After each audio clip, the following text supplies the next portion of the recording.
What if I were to tell you that money and love are essentially the same thing? Well, seriously. Today, we're going to be diving into the money-love connection. We're going to decode the fascinating relationship between your bank account and your bedroom. We're going to talk about how the people closest to you might be secretly programming your financial reality without you even realizing it, how your nervous system, trauma, and even just a simple desire to be liked can be impacting your financial bottom line. And if you stay till the end, you're going to discover what to do about it so that you never have to choose between love and money ever again.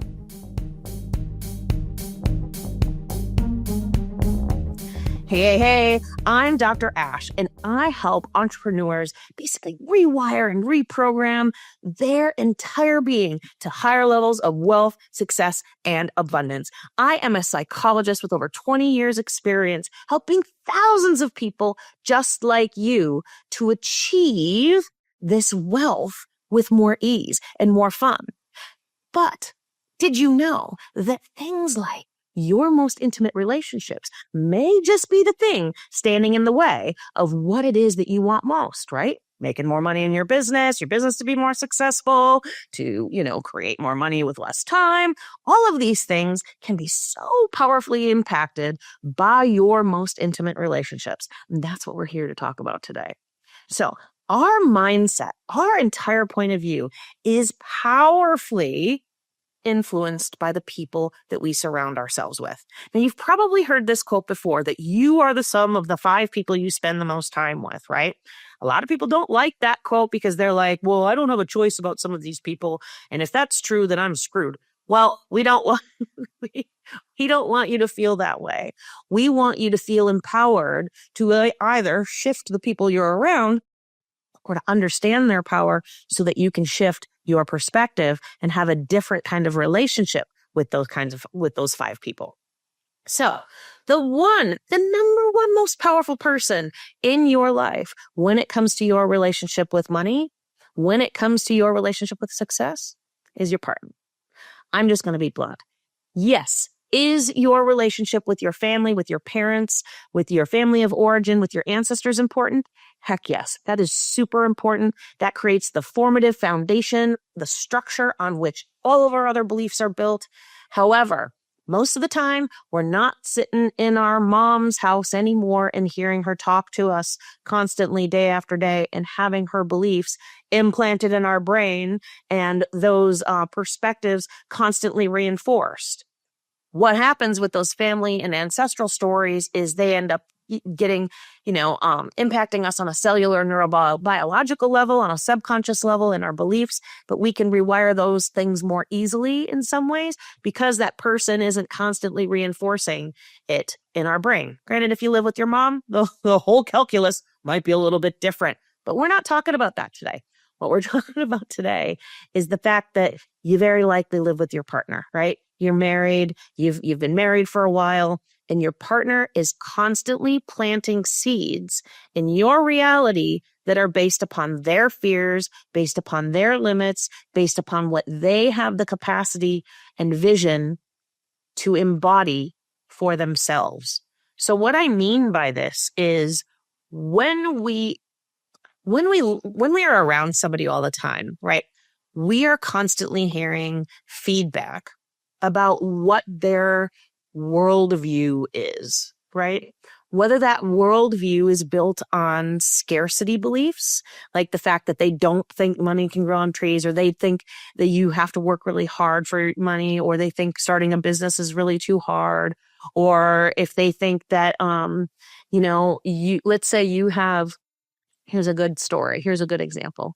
Let's say that you are really, really invested in buying $1 million home, and you have got a very specific home that you would love to buy. You've put it on a vision board. You can envision yourself every single day having it, and you are starting a side gig, a new way to create money, a new way to make money, to create a new income stream so that you can buy this house in the next, year or two.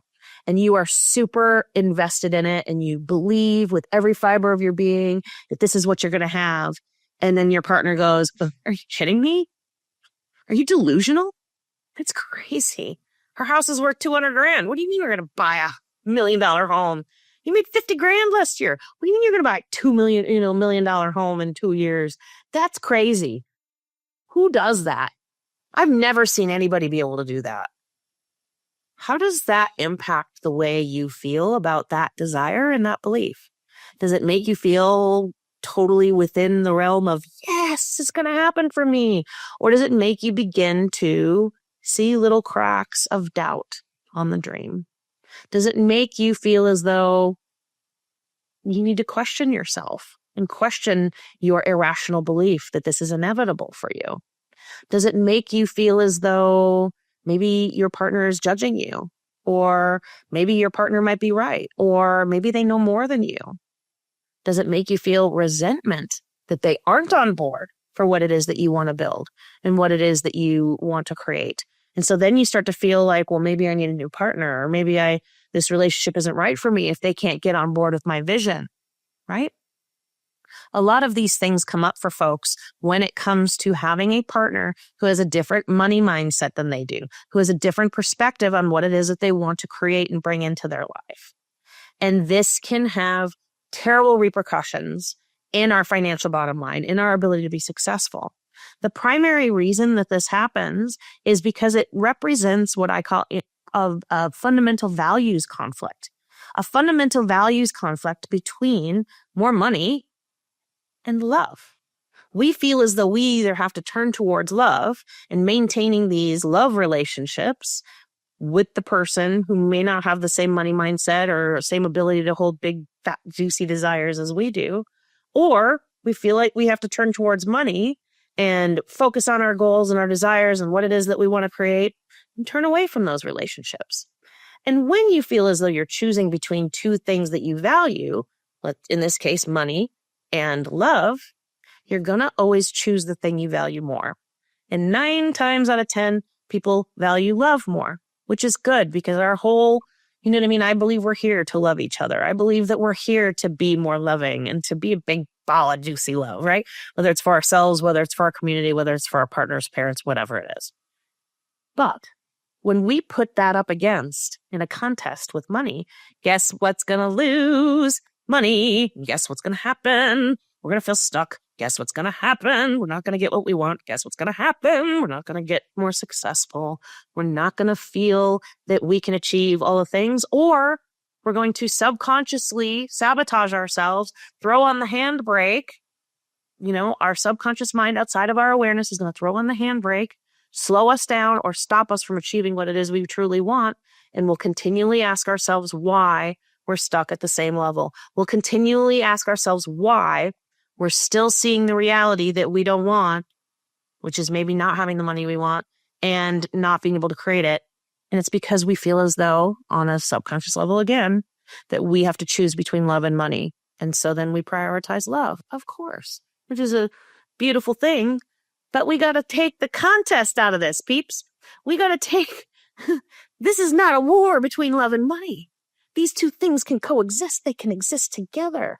And our belief that they cannot is the whole reason that when we have a partner who doesn't have the same money mindset as us, we end up falling into their belief system in order to maintain that love relationship, in order to maintain the thing that we desire and want more of, because we feel that that's at odds with the other thing that we desire, which is more money. And so a lot of times this happens. This pattern of of feeling as though we have to sacrifice something in order to choose love due to the past, due to things like trauma from the past, where maybe we were told that we had to sacrifice ourselves, sacrifice our desires, sacrifice what it is that we wanted most, sacrifice our own belief system in order to keep other people happy, in order to not rock the boat, in order to make sure that we felt safe in our homes, or in order to get love and affection. Because if we stood strong in our own beliefs, perhaps love and affection was withdrawn from us when we were a child or when we were at school or whatever it might be. And so then we learn on a deep subconscious level that it's not okay to stand for what it is that we stand for, which is the fact that I can have a strong money mindset and you can have a different point of view, and that's okay. And that means I get to have love and money. And instead, we sacrifice what's going on inside of us in order to make sure that we maintain the connection with the person that we love, in order to make sure that we maintain the connections, those intimate connections that are so important to us. And in this case, we're talking about partnership. In this case, we're talking about those people who are so near and dear to us that the thought of losing them feels like a threat to our safety.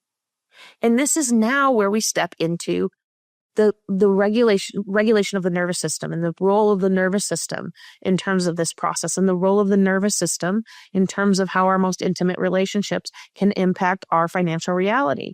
Because if it doesn't feel safe to stand in our empowered beliefs about money, about success, in our desires, in our irrational belief that they are inevitable, what happens is that lack of safety, that feeling that it is not safe to stand in that place, ends up making us step into chronic stress, making us step into a feeling as though we're panicked, or a feeling as though it's going to get ripped away from us, or a feeling as though it's not safe to have those desires, and maybe we're stupid, or maybe we're dumb, or maybe we're not worthy of them. And then we start to kick up all of those blocks and limiting beliefs, all of that crap that goes on in our head, the inner asshole in our head that tells us that maybe we're not meant for this. Because we begin to adopt those beliefs of the other person. We begin to take on their baggage and take on their fears, instead of realizing that just because other people are afraid doesn't mean that we have to. Just because other people don't believe doesn't mean that we have to doubt.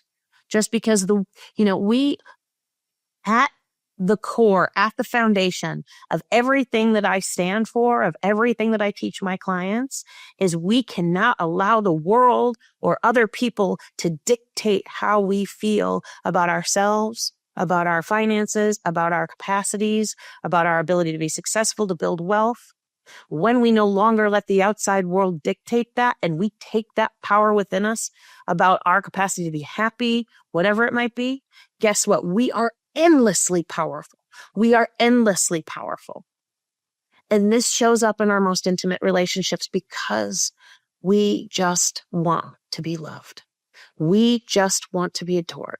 We just want to have a safe place to call home in a relationship, whether it's our intimate relationship and our partnership, or it's our best friends, or whatever they might be.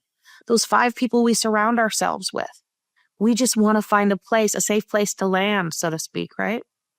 And unfortunately, so many of us have been taught, based upon our backgrounds, based upon what we've experienced, that the only way to guarantee that safe place to land is by sacrificing ourselves, sacrificing our own belief, sacrificing our own power, and adopting the beliefs of other people, and making sure to take care of other people, and making sure to make sure we never rock the boat, and nobody's ever disagreeing with us, and nobody's ever upset with us.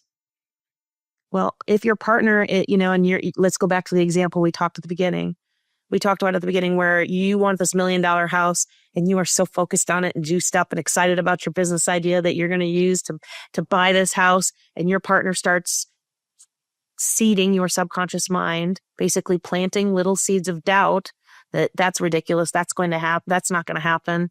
You can either stand strong in your beliefs, you can either stand tall in your inevitability that this is your reality, or this is what we convince ourselves, it's not the truth. You convince yourself that you can adopt their beliefs because it's just going to be easier. You convince yourself that maybe they're right because that's what mom and dad taught you when you were young due to traumas from the past. You convince yourself that, maybe I should just, avoid the topic altogether, or maybe I should just have a smaller goal or a smaller desire because that would just make everybody more comfortable. Instead of realizing that you can be loved, you can be adored, you can have a safe place to call home in your relationships, in your most intimate relationships, and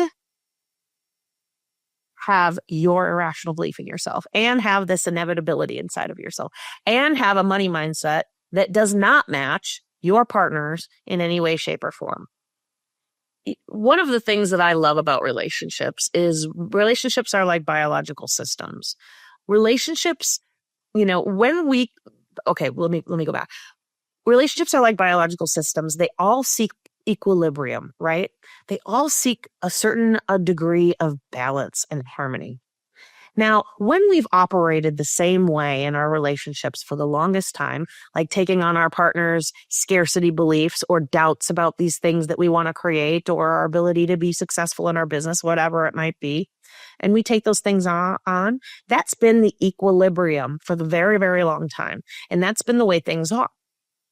But what happens when you shift that internal belief system? You shift your own perspective to stand strong in your belief and in your knowing that your business is going to be successful, that you're going to be able to buy that $1 million home, that, your relationship with money, whatever it might be, and you refuse to take on the scarcity beliefs of your partner or your besties. You refuse to take on the doubt that they're kicking up at you and trying to plant seeds in your garden. And you're like putting the big fan over there, blowing those seeds the other direction because you're like, nope, not my circus, not my monkeys. No, what happens is that you change the whole formula. And now the system has to rebalance itself. The system has to seek a new level of equilibrium. What that means is that as you elevate yourself, as you elevate your mindset, as you elevate your relationship with money, your relationship with success, your feeling of inevitability of the things that you want to create in this life, and you refuse to be knocked down or stood down from those things by those relationships, by those seeds that other people might want to plant in your garden, the whole system has to recalibrate, which means 9 times out of 10, other people end up elevating themselves. I often get asked the question when it comes to partnership and our relationship with money of how do I change my partner's money mindset? How do I change my partner's belief in my business? You can't change someone else's mind. You can't make them do something else. But what you can do is you can change yourself. What you can do is you can take a stand within yourself. What you can do is you can become a model that is so irresistible and so irrevocably magnetic that your partner, your besties are going to ask you, where'd you get this from?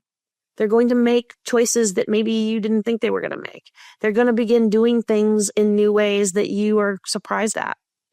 This is why, and this is a totally different example, when you have a friend group and one person in that friend group gets healthy, a lot of times it spreads like a little virus around the rest of the friend group. Because the more the person who's getting healthy gets healthier and healthier, and they're more vibrant and have more energy and they're more positive, the more everybody asks, I wonder what they're doing. I wonder how I can help. That looks really good. I want to join them. The best thing you can do to begin shifting your intimate relationship, if your partner is stuck in scarcity, if you feel like your partner is not meeting you where you're at in terms of your point of view, in terms of your mindset, is to double down on living and breathing your mindset and refusing to believe the lie that you either have this beautiful mindset about money, success, whatever it is that you want, or your partner, and realize that you can have them both. Now, there is a lot more to dive into in terms of your relationship with your partner, your relationship with your besties, and in terms of how this impacts your financial reality.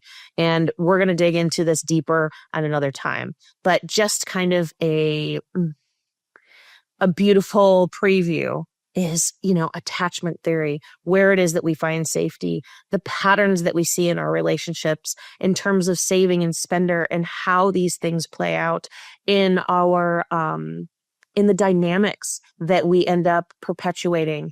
The fact that we will often perpetuate the same dynamics we had in childhood in our most intimate relationships. And so our dad was somebody who gave us a hassle every time we bought something. And now our partner is somebody who gives us a hassle every time we buy something. How trauma can actually interact and collide when it's our partner's trauma and our trauma when it comes to money and when it comes to money mindset. How fears can do the same, and how this interactive dance can either be absolute chaos or it can be a samba, or I don't know what a samba is, to be honest with you, or it can be something that happens in beautiful rhythm. and allows us to come to this new equilibrium where we stand strong in our own feelings about money and wealth and what it is that we're here to create. And we allow the space and grace for other people to come along with us and live our lives as an invitation for everyone to have more. So I want you to understand and take a moment. This is the last thing I want to teach you, to see whether or not the relationships around you are creating this tension, are creating this inner conflict that we've been talking about here all along. When you think about let's just talk about your partner, but you can apply this to your best friends or your family, whatever. When you think about your partner and money, like you think about having a conversation with your partner about money, you think about, buying that $1 million home and telling your partner all about it. What comes up for you in your body? Do you feel tense? Do you feel a sense of, I don't know, I don't want to? Or does it feel easy, and does it feel open, and does it feel inviting, and does it feel pleasurable? That's going to tell you where you lie on a subconscious level in terms of your stress response and in terms of your inner tension and conflict in regard to love and money. And that awareness is the first step before you're able to create that new equilibrium and take that stand for what it is that you stand for.